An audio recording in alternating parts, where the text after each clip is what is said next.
So when you think of your general psychopath, you may think of some fictional characters like the Joker or the alpha male himself, Patrick Bateman. You may also think of non-fictional characters that may have ended up in prison and Netflix making a profitable documentary out of them. But if you had to think of a psychopath that's in a video game, then this man would probably be pretty high up your list. Just in case you don't know who the owner of this shiny head is, the name is Agent 47. Protagonist of the Hitman game franchise ever since their artificially constructed birth in 1964 in an attempt to make him the best hitman on the planet. Wait, this man is nearly 60 years old. Well, I guess there's a life lesson there somewhere. What these people have in common, including Agent 47, is that they are generally quite violent, and the remorse or appreciation for the feelings of others is at a record low. And for those reasons, many people would call them a psychopath. But the term psychopath is a loaded term and is usually used in the wrong way. Therefore, this video is basically an attempt to use our knowledge about psychology and apply it to the squeaky clean head of Agent 47 in order to find out what really lies behind those eyes.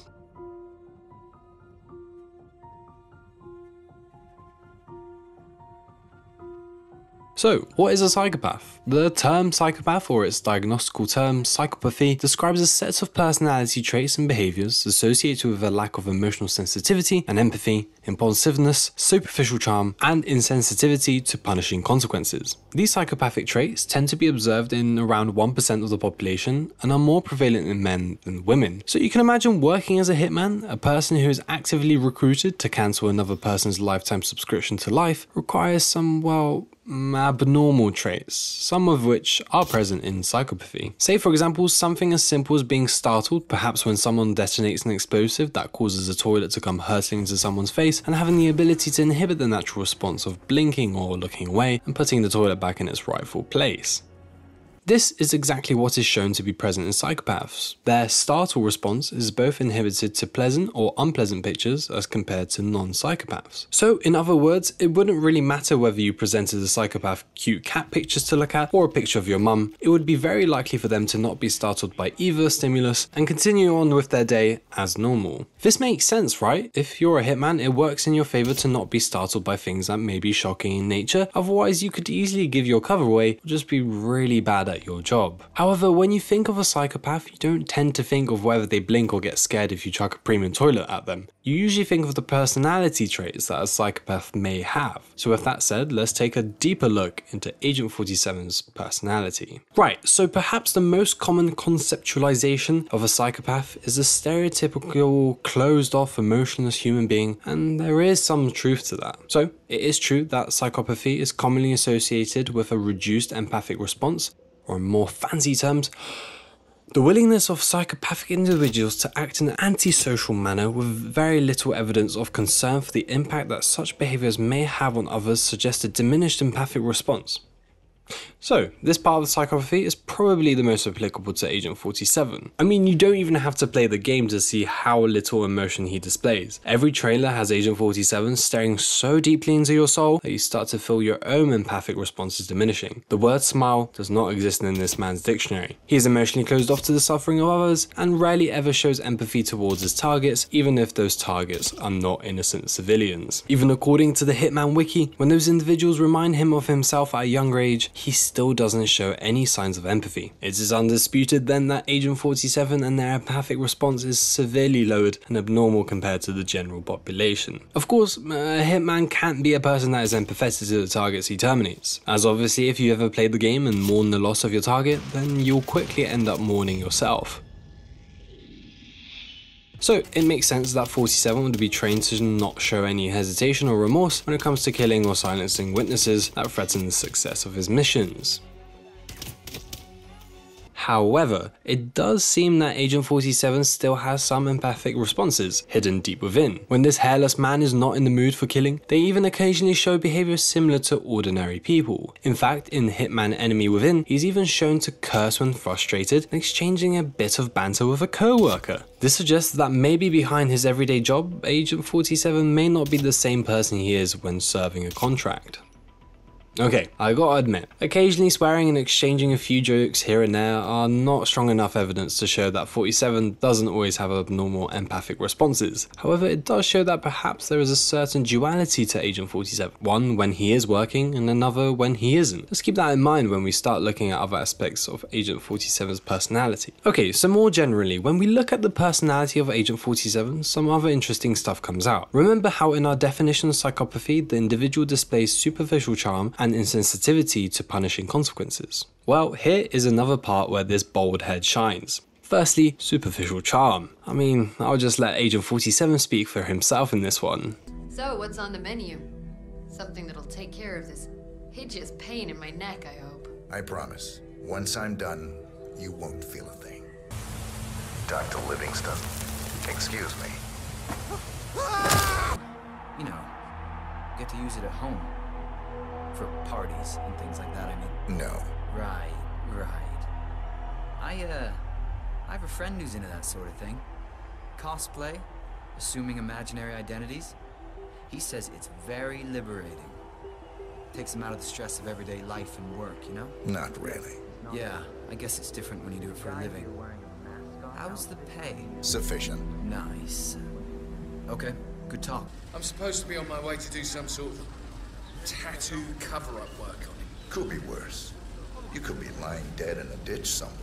I mean, it's clear that Agent 47's Riz radar is unmatched, but can we be 100% certain that the things he says are superficial? Yeah, of course, if he's saying something to make someone do something for him, then yeah, quite superficial. But who are we to say if he longs a harmless human interaction for once in a while? Perhaps that one line of small talk is just a call for help from the hole that is slowly taking over his soul, filling him with nothing but pain and suffering, leaving him to endlessly complete contracts as a mean to escape his inner thoughts and feelings, only to realize there is no escape. Wow, those eyes are really burning into me.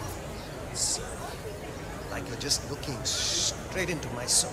What we can be more or less sure about is the insensitivity to punishing consequences part. Agent 47 is a veteran assassin, meaning he's been ending those life subscriptions for a very long time, and doing that definitely requires insensitivity for punishing consequences. Of course, the crime of murder or murder for hire and other related crimes Agent 47 is guilty of will offer him certain life sentences in jail, so to be able to dampen the response for those consequences is very much needed for 47 to continue his personal professional development. But pay rises to fun nights out with the boys is not the motivating factor for Agent 47's line of work. If we do some PhD level adding, we can determine that Agent 47 is a multi-millionaire for all the completed contracts he's done over the years. So when we compare this to his general lifestyle of owning shitty houses that are dispersed all across the world and his only luxury item being a good suit, then well, he must be doing this job for something else. That something being purpose. Because after all, when you're a genetically engineered hitman, you may not find yourself with the most transferable skills you may need to have in a more slightly legal job. However, don't get me wrong though, Agent 47 still shows some signs that he may not be completely lacking the sensitivity to punishing consequences. In the second Hitman game, Father Vittorio, which was Agent 47's mentor after 47 decides to briefly quit his Hitman activities, gets a bit captured and held hostage, which sends Agent 47 in a violent killing rampage in order to gather intelligence about his mentor, yet after countless murders, he still found little on the matter. Wait, hang on. This isn't really helping my point, is it? Okay, swiftly moving on then. Now this wouldn't be the appropriate usage of psychology if we didn't speak about that big organ in your skull, the brain. So research has shown that the atypical empathic outcomes observed in psychopathic individuals may be associated with reduced activity in regions associated with emotional processing, such as the amygdala. The amygdala, by the way, is a very important part of the brain. It's part of the limbic system, part of the brain involved in the processing of emotions and memories, and the amygdala is like the big don when it comes to processing emotions. Obviously, it would be great to slap Agent 47 into an fMRI machine and give him a little scan, but not too sure if that would be possible considering he's made out of pixels. So let's instead live up to another stereotype of a psychologist and poke around into Agent 47's childhood. Where's my my super suit! Describing Agent 47's childhood as a childhood is probably not accurate. Considering his purpose, his childhood was more of an incubation period for his assassin traits to fully mature. Agent 47 spent most of his childhood in the asylum that he was born into, constantly being tested and perfected by the asylum staff. Because of this, 47 had a negative relationship with them that stemmed from their regular medical checkups and frequent injections, which may or may not have resulted in some of them getting slightly, possibly, potentially killed. Although this may give quite concerning vibes about Agent 47, there seemed to be a different side to this clone as compared to the others. Little Agent 47 showed signs of compassion towards a runaway laboratory rabbit that he adopted and cared for a period of around 2 years. When it passed away, however, 47 was found crying about the loss, which was never seen before by the other clones. This compassion was also seen to a little pet mouse, which 47 cared for around a month, until it was killed by a fellow clone as a cruel prank. So, it's obvious that 47 didn't have the best growth trajectory, but let's see what the research says about this stuff. Research suggests that individuals with psychopathy exhibit abnormal emotional experiences, particularly in relation to distressing emotions such as fear and sadness. Atypical functioning can have a significant detrimental effect on the development of emotional contagion, and therefore empathy. If negative emotions and distress are experienced less often, or to a lesser extent, by children with psychopathy, it stands to reason that they would have fewer opportunities to learn the appropriate associations between external affective cues and internal affective states, leading to a lack of understanding regarding the distressed states of others, thereby inhibiting emotional contagion and empathy. Unfortunately for 47, his childhood had plenty of abnormal emotional experiences. Rarely was the case that there were appropriate consequences in place for his actions, which explains a lot of the stuff we spoke about earlier in the video. Even from a young age, Agent 47 was trained to kill efficiently, yet the specifics of his training don't seem to be mentioned. But what is mentioned is that Agent 47's memory was wiped with experimental serum in the birth of the hitman. Now, it would be very interesting to see what type or parts of 47's memory were wiped, as this could have been a precautionary measure, as he may have been showing signs of resistance or unwanted traits. Better yet, this may have been Agent 47's true self coming to the surface, and that would definitely not have been beneficial for the makers of Agent 47. Right, if you got this far into the video, first of all, thank you, I really appreciate it. Second, I have to admit that making this video and including every aspect of what goes into a psychopath is basically impossible. Firstly, there is a bias in the research when looking at psychopaths. Most of the research focuses on people already in prison, so you get a selection bias on who you get participating in your studies. Findings have shown that although psychopaths may score higher on measures of impulsiveness and aggressiveness, and that they're more likely to behave aggressively than other inmates, still when you compare across the general population, psychopaths tend to be non-violent. But again, you get selection bias as only certain people will sign up for your investigations as psychopaths in the general population. Yet the problem becomes even bigger when you look at the comorbidity. Comorbidity is the simultaneous presence of 2 or more conditions in a single person, and psychopathy tends to come with a plethora of other conditions. Those include conduct disorders, ADHD, substance use disorders, and other conditions, all that can affect the manifestation of psychopathy.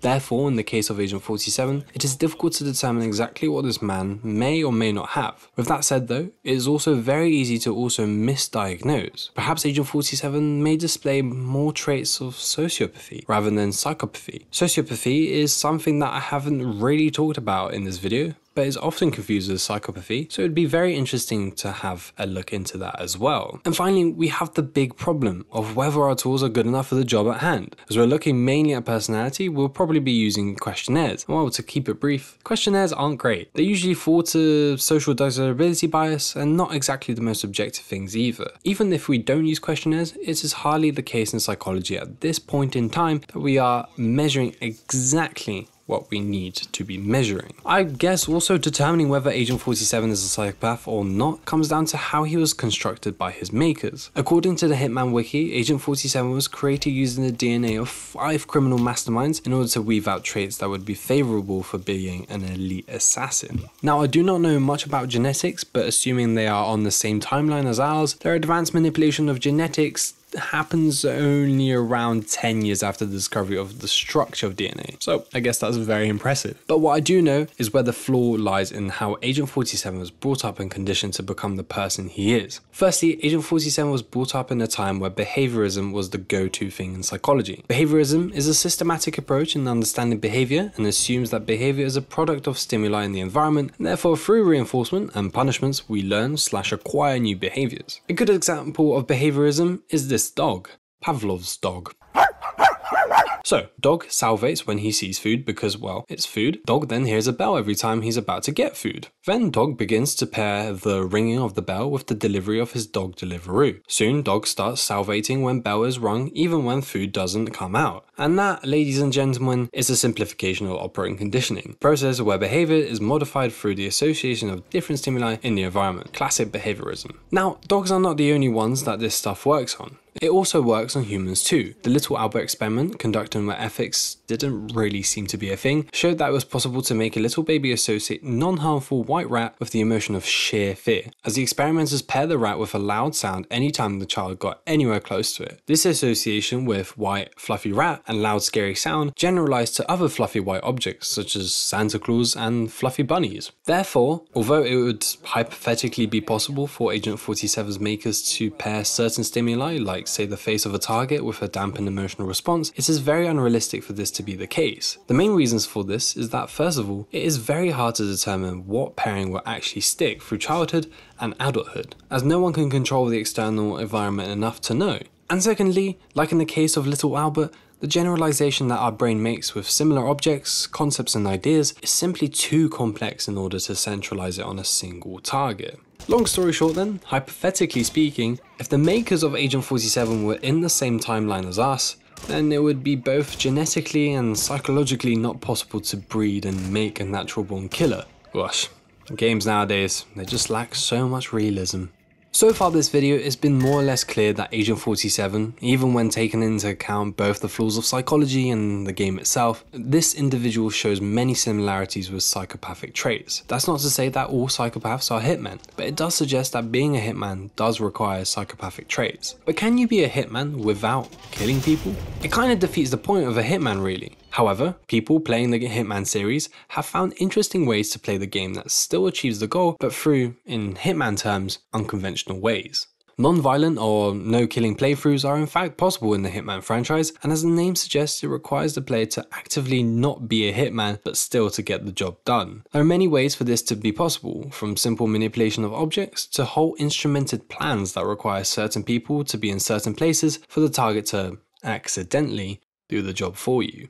You see, this kind of playthrough is interesting when it comes to looking at Agent 47 as a psychopath, because, well, can the deaths of the targets really be blamed on him at that point? Of course, depending on what level you play, some instances require very little manipulation, and the things we talked about like lower empathy and the general personality traits no longer have as much relevance in backing up why this man is a psychopath. In these instances, it could be argued that Agent 47's actions are more correlational in reference to the death of the target, rather than 47 being the cause of the death. Oh my god! Oh jeez, oh my god! Because, well, if you throw a briefcase at someone's head and they happen to fall off a building, then the blame can probably lie on you. However, if you slightly alter something that may not seem that vital, and that very object ends up being used within a process that ends in someone falling off a building, then, well, that muddies the water a little bit. Now to finish off, I guess, notice how in the last few sentences I no longer referred to Agent 47, rather I referred to you, the person watching this video.